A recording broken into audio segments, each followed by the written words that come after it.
Зогсож дэлхийг номхруулсан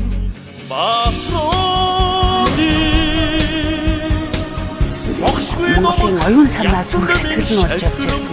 Тэр гайхамшигт хүмүүсийн устгал өнөөдөр тэднэрээс өвлөгдөн авах ёстой бидний оюун санаа маань тэр залхамж юм маань шууд л заазуураар таслагдсан. Тэгээ энийг үл би дайн гэж үздэг. Хэрвээ энийг дайн гэж үзэх юм бол бид дайны хор уушгийг зөв дүгнэх ёстой. Үүнээс одоо энд ямар уушиг авчирсан тэр уушгийг эргээд яаж арилгах вэ гэдэг дээр бид анхаарлаа хандуулна. Гэтэл өнөөдөр бид яаж ийм нөхөр хилмигдүүлэлтгээд хин юм бүүмэд тэгээд нам засаг элдв юм руугээ одоо чи бидээ тулаад байдаг. Угтаа бол энэ нийтээрээ аимшигтай явдалд орсон байт юм л да. Тухайн үед хотогт дээдсүүд маань холыг хардаг байж л те. Бүр урд хойно юу болохоо төрүүлж мэддэг. Богд хааны үед бол тэр хос ёсны онол гэж нэг агуу зүйл байж л те. Одоо шунас сэтгэлийг хазаарлахын ухаан нь бэлэгт оршиж идэг юм байна л да. Бэлэг бэлгүнд дээдийн номон дотор оршиж идэг. Энэ номыг манай тэр одоо олон ламнар тэр ноёд ихэс дээдэс маань аваа явж иж л те. Тэгээ тэднийг маань яасан бэ гэхээр бүгдээр ингэн одоо устгасан. Тэгэхээр энэ бол маш аимшигтай дайндаа хамгийн эвгүй дайн бидэг. Дэлхийд болсон хамгийн одоо чимээгүй нам гүмд орхигдсон нийтээр хятагдана гэдэг бол ерөөсөө л дайны шинж шүү дээ. Тэгэхээр би энийг бол дайны уушгаа дайн болсон. Энэс яаж гарах вэ? Оюун санаагаа тайруулсан, оюун санаагаа өгүүлсэн ард түмэн яаж буцааж тэрийг олж авах? Бид тэр одоо агуулад үлдсэн тэр ном судрал руугаа орох хэрэгтэй гамаа. Бидэрт маш их гайхамшигтай ном судрууд бурхны авралаар бүтээд үлдсэн юм байна. Олон өргөгчний 14-р он 4-р сарын 17 буюу Европ тооллоор 1924 оны 5-р сарын 20 Богд хаан жанж халжээ.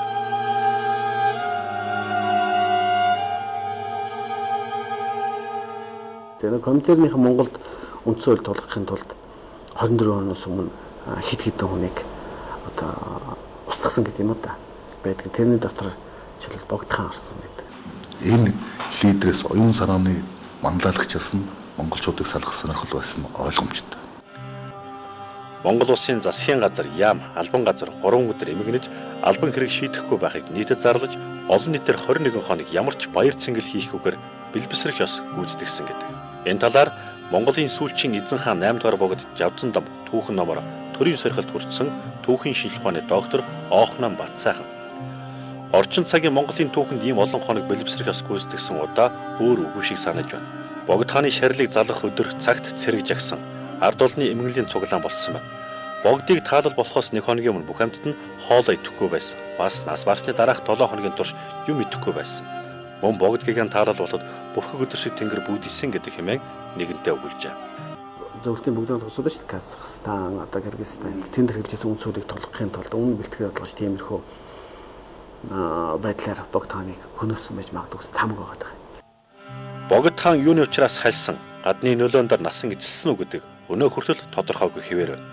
Харин Коминтерний төлөөлөгчдийн барьж байсан ганц бодлого бол Богдын 8 дугаар дүр бол сүүлчих гэх хатуу үзэл бодол байлаа. Ямар ч гэсэн үндсэн хуулийн өмнө бодоо тэрнээс өмнө бодуулж ирсэн. Ерөнхийдөө жагдарч байгааг бас бодсон. За Богд хааныг өнгөрсний дараа намын дарга байсан Данзанг бас намын 3 дугаар их хурлаас барьж буудсан. За тэрний дараа үндсэн хууль батлагдсан байхгүй юу? Энд хамгийн нөлөөтэй юм байсан бол Коминтерн байсан. Яг бол өөрийн тэр шинэ үзэл онолыг аль болох түгээх илүү их нутаг дэвсгэрт нөлөөлөх энэ сонирхол бол нэгдүгээрт байсан. Хоёрдугаар гэх юм бол ерөөсөө Аз руу гарцсан нь бол тухайн үед монгол болчиход гэсэн учраас өөрсдийн тэр итгэл үнэмшлээрээ сонирхлоороо хөвөл батлуулах тэгээд өөрсдийн хүссэн замаараа Монголыг явуулах сонирхол байсныг ерөөсөө үүсгэж болохгүй. Аливаа нэг улс үндэстнийг захирыг хөвөл хүүхдүүдийн захир гэж. Мөн үү? Энэ юу гэхээр дайснаа бол нэг мөсөн эргэлт буцалтгоо дарж авахын тулд бол хүүхдүүдийнх нь өөрийнхөө хүмүүжж. Яг зөв. За яг тэрнтэй адилхан технологиор итер явдаг байхгүй юу? Таны үеийнхний нийтлэг түүхэнд одоо бэл бэнчинтэй чадaltaй айлын хүүхдүүд сургууль номд явдггүй. Аав ээж нь одоо боломжгүй байдгийм үү, амьдрал жоохон таархан хүүхдүүдээр хүмүүсийн хүүхдүүдээ явуулж тэр сургуулийн орон тоог бүгэлдэг байсан гэж юм яриа их байдгийн. Тэр үнний хөвдөл да.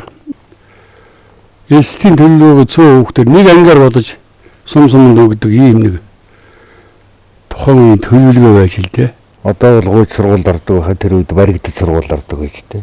Одоо хэдэн 100 мянган хүүхэд дунд сургууль төгсөөд хэдэн тэндээсээ өрсөлдөө дээд сургууль дараад тэндээсээ гарч ирээд ингээд нэг юм доктор боллоо гэдэг ингээд явлаа гэхэд энэ чинь тэр хүнд л арай илүү хүндлэгтгэл тийм хүн болж байна л гэсэн үг. Яг үнэ тий. Тэр нь бэлтгэж өгөх байхгүй тийм. Өөрөөр бол бид нар өөрсдөө өөрийн мэдлэгээр хүүхдүүдэд боол болгож бэлтгэж. Тэгэхээр арай Баатар бас нэг юм байгаа байхгүй. Энэ бол зүгээр л дэлхийн мэд. Гүйцэтгэгч нарын одоо гүйцэтгэгч нарын манкурт нар. Тийм манкурт нар яг ийм хүмүүсийн одоо бүтэн ийм айрмыг бий болгохын тулд хийсэн байгаа. Би энэ бол сүүлийн 1000 жилийн түүхнүүдийг бол нэлээд үзлээ. Ялангуяа анх сакстай. Тэд нь бол 1600 оноодоос эхлээд за 14-р зууны сүүл үеэс эхлүүлээд өнөөдрийн энэ өдрийг хүртэл бол дандаа колоничлалын түүх буюу боолчлалын түүх байхгүй. Тэ? 1949 онд дэлхийн 2 дугаар дайны дараа бол колони систем задраг үүсэн гэж яриад байгаа боловч энэ тэр яг задраг унаагүй байхгүй. Тэр зөвхөн өөр нэр хаягтай болцсон байхгүй. Тэ? Тэр чинь одоо Британий бол хамгийн нөхөрлийн орнууд гэдэргээд янз бүрийн амт захираг суулгаж газар дээр нь захирдаг байсан болоод Мельбурний соёл бүр өшөө нарийн гой хөвлөрлөө олсон байхгүй юу? Өшөө нарийн бол тэгээ оюун санаагийн энэ боловсрол нөхрийн шашнаараа бариад авцсан. Бид нар нэг тийм киноны нэг том одоо улс найруулагч нарын тавьсан ийм том жүжиг дотор нь жүжигэнд нь оролцдог юм туслах дүр дээр ордог ийм л улсууд болчихж байгаа байхгүй. Тэр гол дүр дээр нь орж байгаа улсууд нь бид нар 99 байна. Бидний амьдрал болохоо байлаа гэхэд бүр хамгийн арын хийнэ зогсож байгаа бид нар энийг мэдэхгүй байна гэдэг чинь бол эмгэнэлтэл байгаа байхгүй. Ер нь хүн төрлөختөн. Сүүлийн 400 жил болоогүй энэ сэхэрл ухаарлын энэ иргэн рүү бид нар хөл тавьж байгаа байхгүй. Жинхэнэ эрх чөлөөг өөрийн бодит амьдрал дээр амталж үзэгсэн гэх шин сэтгэлийн ирмэлзэл хаврын ялах нугуй шиг энэ тэнд цохолзно.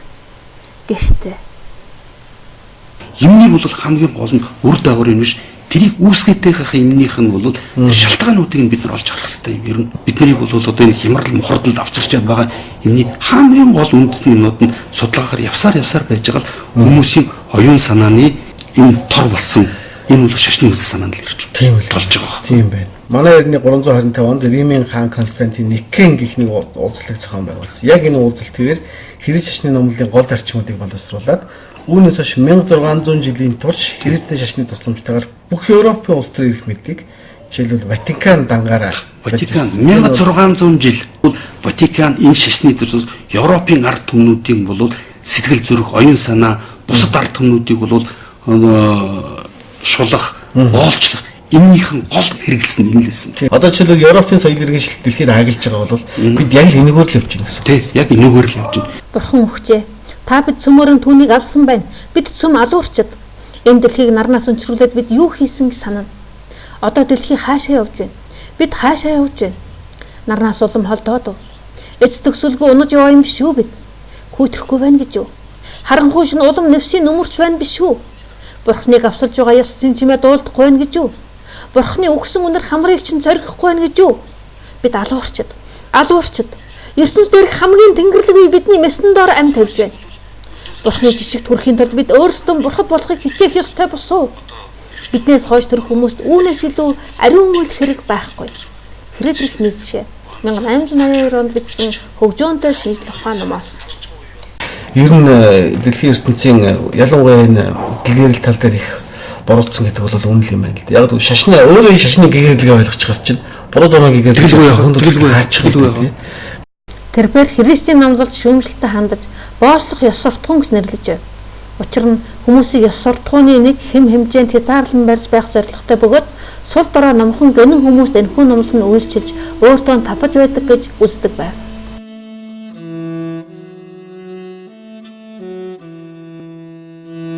Эзэн бол миний хончоо.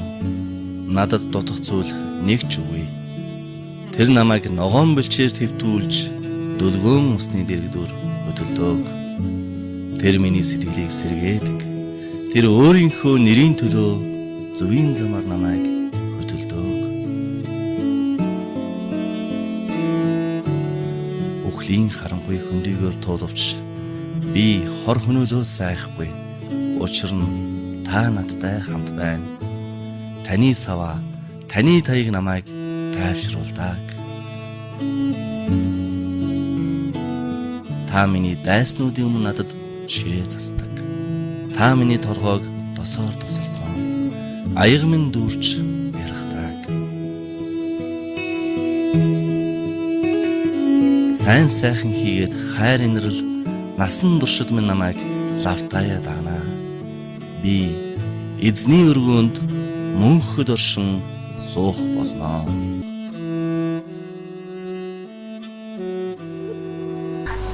Монголчууд хамгийн хүчрхэг үедээ шашны сонгон шалгаруулалтыг болж дэлхийн бүх шашин соёл дундаас буддизмыг хөгжлийн замналаар сонгож 20 дугаар зууны эхэн үеийг хүртэл хөгжүүлсэн байдаг. Учир нь тэд хонь байхыг биш, хончин байхыг хүсжээ. Хончин эзний шилбүр тугтанд таавар идэвхлэхийг хүсэгчдийг таатай болчирт нь хүргэх эзний замыг сонгож бэлэн аврал горлон ертөнцийн эзэнд итгэгчдийг аврагч бурхан бол харгу хаанд малчин монголчууд суралцжээ. Одоо дахиад нэг уншицгаая. Та бүх юу гэж бодох вэ гэхээр бурхан болно гэж бодцоо. Тэр бурханы ишний бүх зан үйлүүдийн төлөлийн зорилго нь хамаг амьтны тусын тул бурхан болно гэж төлөлийн зорилго. Тэгэхээр их хол юмаа шийднэ гэж хэлж байгаа юм.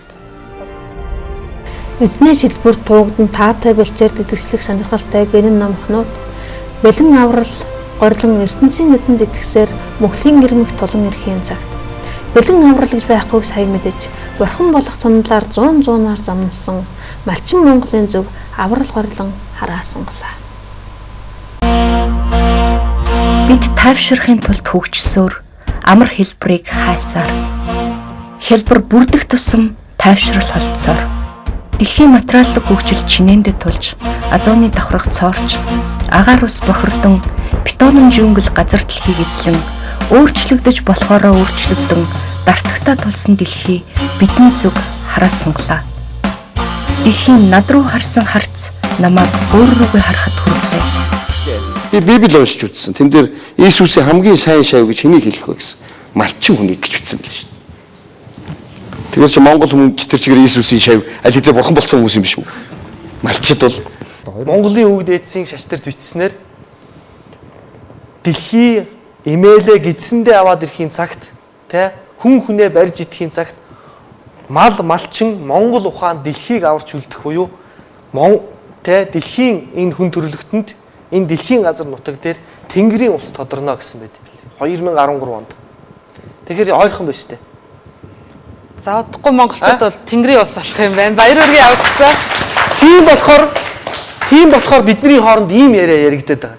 Тийм болохоор тэрний бэлтгэл ажил хийгдээд байгаа. Одоо бүгд хүн төрлөختөн өөрөө өнөөдөр яг Монгол руу хурж ирээд энэ Монголоос ямар нэг байдлаар юм гарна. Гэхдээ эдгээр нэг эргэлзээгээ тайлах хэрэгтэй болчиход байгаа. Эдний өөрсдийн ойлголтоор ид чилгээд идэг. Холливуудын кинонд гардаг шиг юм биш. Жирийн нэг юм нэг малчин монголч байт юм уу?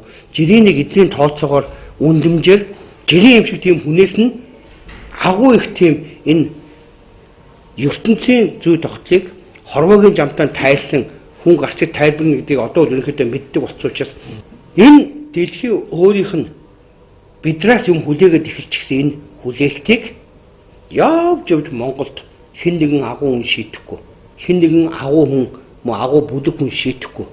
Явж зүгээр унган ахуй соёл, малчин амьдрал, малчин заяа тэрнийхээ цаана байж байгаа мөнх тэнгэрийн удамшлаа хадгалчихсан жирийн Монгол гэр бүл шийдэх байхгүй юу? Жирийн Монгол гэр бүл шийднэ. Нэг малчин хүн чинь 1200 мэрэгжилтэй байсан шүү дээ. Бүх чиглэлээр. Бүх мэрэгжил малчин хүнд байгаа шүү дээ. Тэгэхээр би эхлээд дуучин гэж мэрэгжилж эзэмсчихэд дараа нь зүгээр өөрийнхөө санал бодлыг илэрхийлсэн чинь чи дуулал та гэж. Өшөө надад бол 1199 мэрэгжил цаана намайг хүлээж ийн гэж би тооцдог шүү. Би чадахыг хичээд би чадахгүй байх л д. Гэхдээ би хичээнэ гэж боддог.